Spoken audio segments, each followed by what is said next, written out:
नमस्कार देशभक्तों, welcome to nuts explained. हमारी आज की वीडियो होने वाली है केजरीवाल के ऊपर। आप सबको तो पता ही होगा कि केजरीवाल अभी बहुत ही ज्यादा बिजी हैं, क्योंकि दिल्ली के साथ साथ वो पंजाब, यूपी और गुजरात में भी जाके अपनी जो पॉलिटिकल पार्टी है उसके लिए प्रचार कर रहे हैं। दोस्तों, आज हम एक बहुत बड़े मुद्दे पे बहुत बड़ी और बहुत महत्वपूर्ण घोषणाएं करने जा रहे हैं। Nuts Explained। लेकिन ये सारे स्टेट्स के जो मैंने नाम कहे, उनके साथ पूरे इंडिया को भी एक बार याद दिलाने की बहुत ज़्यादा ज़रूरत है कि आखिर केजरीवाल की गवर्नमेंट ने दिल्ली में किया क्या है। जिस तरह से सर्कस में ट्रिक्स दिखाए जाते हैं, उसी तरह से केजरीवाल की पार्टी ने दिल्ली में बहुत सारे ट्रिक्स दिखाए हैं। इस वीडियो में हम उन सारे ट्रिक्स के बारे में बात करने वाले हैं। सबसे पहला ट्रिक जो है वो है प्रॉमिस।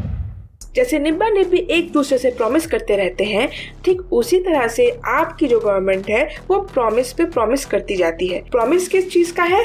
फ्री चीजों का। फ्री बिजली, फ्री पानी, फ्री बिजली और फ्री पानी का लालच दिखा दिखा के उन्होंने दिल्ली के जनता को ऐसा ब्रेन वॉश किया है कि उन्होंने फिर से केजरीवाल को ही वोट दे दिया। वैसे ये प्रॉमिस जो है वो इन्होंने पूरा तो किया। हम ये कंप्लेन नहीं कर सकते कि दिल्ली में फ्री पानी नहीं आता। ये सब फ्री में आ तो जाता है, लेकिन इसकी क्वालिटी की कोई गारंटी नहीं। फ्री चीजों के साथ साथ दिल्ली गवर्नमेंट ने ये भी प्रॉमिस किया था 2015 में कि वो लोग दिल्ली की जमुना को एकदम साफ कर देंगे। वैसे ये जो प्रॉमिस उन्होंने किया था वो जमुना के घाट पे खड़े होकर उन्होंने किया था, जब वो जमुना की आरती देखने गए थे। लेकिन जो वादा उन्होंने किया उन पे वो खड़े नहीं उतर पाए। 2015 में ही मिंट के एक आर्टिकल में केजरीवाल ने कहा था कि वो यमुना रिवर को 5 साल के अंदर एकदम क्लीन कर देंगे। उन्होंने ये भी कहा था दिल्ली के ड्रेन से सारे जो डिस्पोजल यमुना में गिरते हैं वो भी वो 1-2 साल के लिए बंद रखेंगे ताकि यमुना क्लीन हो सके। और इस जमुना में वो यमुना आरती भी करा रहे थे, वो भी एकदम धार्मिक स्टाइल में। बनारस से उन्होंने पंडितों को भी बुलाया था ये आरती करने के लिए। लेकिन 2015 के बाद 7 साल बीत चुके हैं, तो जाहिर है हम यही उम्मीद करेंगे कि जमुना क्लीन हो चुकी होगी। लेकिन ऐसा कुछ नहीं हुआ। उसके बाद जो हुआ वो मैं मुंह से नहीं कहूंगी, आप खुद ही देख लीजिए।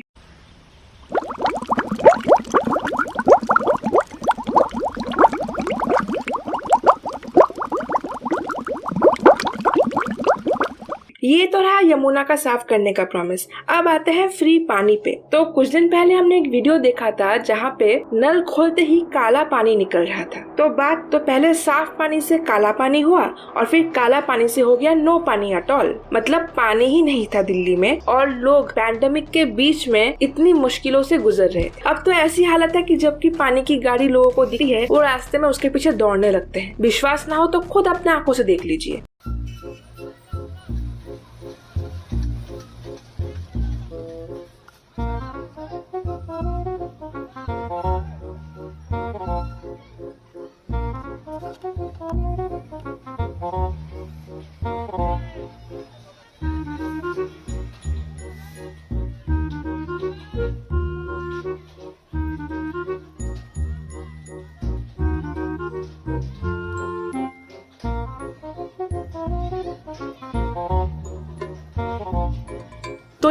तो दिल्ली के बाद हमारे केजरीवाल जो है वो बाकी स्टेट्स को भी फ्री में बिजली, पानी और बाकी सब सुविधाएं देना चाहते हैं।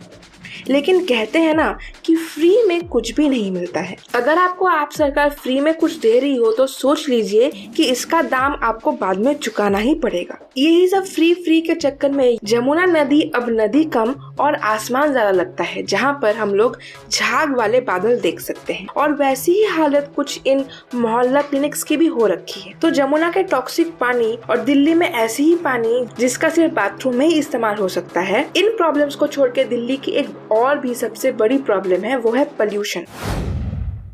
एक बार फिर आप गवर्नमेंट ने ये अश्योरेंस दिया था कि दिल्ली को पोल्यूशन फ्री कर देंगे। अब दिल्ली के लोग तो यही उम्मीद कर रहे थे कि ऐसा हो जाए, लेकिन कुछ सालों बाद तो यही पता चला कि दिल्ली में पोल्यूशन कम होने की जगह बढ़ती ही जा रही है। और दिल्ली की जो नेबरिंग स्टेट पंजाब है, वहाँ पे जब भी स्टबल बर्निंग होती है उसके लिए भी आप सरकार कुछ नहीं कहती। और अगर आप ये सोच रहे हो कि आप पोल्यूशन से जूझ लोगे, तो फिर एक और बात याद दिला दूं, दिल्ली के जितने भी बॉर्डर्स है, सारे बॉर्डर्स पे ये जो फार्मर्स हैं वो प्रोटेस्ट करते हुए नजर आ रहे हैं। इतने महीनों से लोगों की जो आम जिंदगी है उसमें ये लोग बाधा क्रिएट कर रहे हैं। इससे रेगुलर जो कम्युनिकेशन होता है, सामान आना जाना होता है, लोग नौकरी करने जाते हैं, बच्चे स्कूल जाते हैं, सारे कामों में ये लोग बाधा देते हैं। और दिल्ली की जो सरकार है वो इन्हीं को सपोर्ट करती है।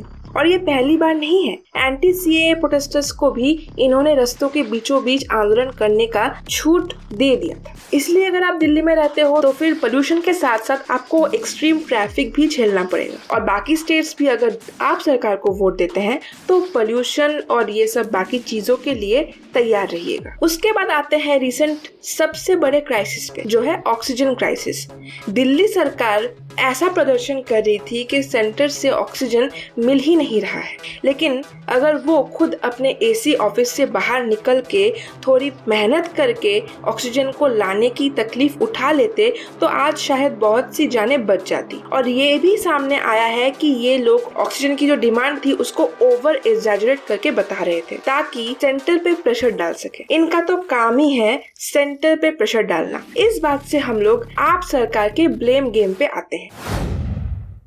आप सरकार के जो लीडर्स हैं वो ऐसी दुनिया में रहते हैं जहां उनको लगता है कि पूरी दुनिया उनकी दुश्मन है। ऐसा हम लोग सिर्फ बॉलीवुड मूवीज में ही देख सकते हैं कि आप सरकार एकदम जो इवल बीजेपी है उससे लड़ाई कर रही है। चाहे कुछ भी हो, वो हमेशा बीजेपी को ही ब्लेम देती रहती है। प्रॉमिसेस फुलफिल नहीं कर पाए, बीजेपी को ब्लेम दे दिया। अगर उनके फाइनेंशियल रिकॉर्ड्स चेक कर दिए जाए तो भी आप बीजेपी को ब्लेम करेंगे कि फ्रॉड प्रूफ करना चाहते हैं। अगर आपके कॉर्पोरेटर ने किसी पुलिस की जान ले ली तब भी वो बीजेपी को ब्लेम देते हैं। उनके जो एमएलए हैं वो वायलेंस और सर तन से जुदा का जो स्लोगन है उसको अगर दे तब भी वो लोग बीजेपी को ब्लेम दे देते हैं। और ये सिर्फ बात की बात नहीं है, मैं आपको प्रूफ भी दिखा सकती हूँ। रिसेंटली आपकी जो लीडर है आतिशी, उनके पास आईटी डिपार्टमेंट का एक नोटिस पहुंचा उनके फिक्स डिपॉजिट्स के बारे में। तब भी जो आप गवर्नमेंट है वो बीजेपी को ही ब्लेम देना चाहती है। मतलब घोटाला करे आप और आप पे कार्रवाई हो तो बीजेपी को दोष दे दे। ये तो बहुत अच्छी पॉलिसी है। अगर आपको रैली करने की इजाजत भी ना मिले तब भी वो बीजेपी को ब्लेम देते हैं। जबकि अब उनकी रिसेंट रैली जो पंजाब में होने वाली थी वहाँ पे तो बीजेपी की सरकार है भी नहीं। जब भी दिल्ली सरकार पे पोल्यूशन पे सवाल उठाया जाता है वो हमेशा नेबरिंग स्टेट्स को उसका दोषी बना देते हैं। ये उनका दूसरा ब्लेम गेम है। यहाँ आप कुछ एग्जांपल्स देख सकते हैं। जब भी आप लीडर्स के साथ कोई भी बात होती है तब वो लोग बीजेपी को ही दोषी पाते हैं। अगर उनके पर्सनल लाइफ में भी कुछ प्रॉब्लम चल रहा है वहाँ भी इनको बीजेपी का ही हाथ नजर आता है।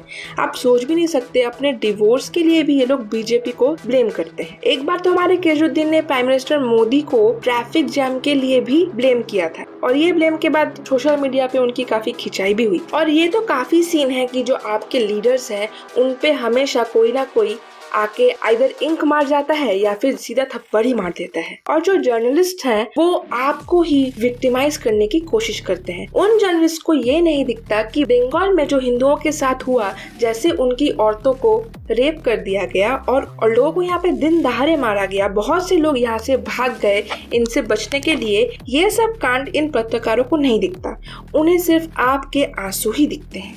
वो यही कहना चाहते हैं कि आपके लीडर्स जिस भी बीजेपी रूल स्टेट में जाते हैं वहाँ उन पे फैशिज्म होता है, उन्हें रैलियां नहीं निकालने दी जाती, उन पे इंक अटैक हो जाते हैं। और ये जो ड्रामा है वो आम आदमी को लेके कंटिन्यू चलता ही रहता है। इस वीडियो को खत्म करना चाहूंगी एक स्पेशल लाइन के साथ जो एक महामूर्ख ने कही थी, When you elect a joker, you get a circus। तो जब हम लोग केजरीवाल जैसे जोकर को अपने सर पे बिठाएंगे तो हम लोगों को ऐसी सर्कस ही देखने को मिलेगी। आज की वीडियो के लिए बस इतना ही। अगर ये वाली वीडियो आपको अच्छी और इन्फॉर्मेटिव लगी हो तो लाइक, शेयर और सब्सक्राइब जरूर कीजिएगा। मिलते हैं नेक्स्ट वीडियो में। जय श्री राम।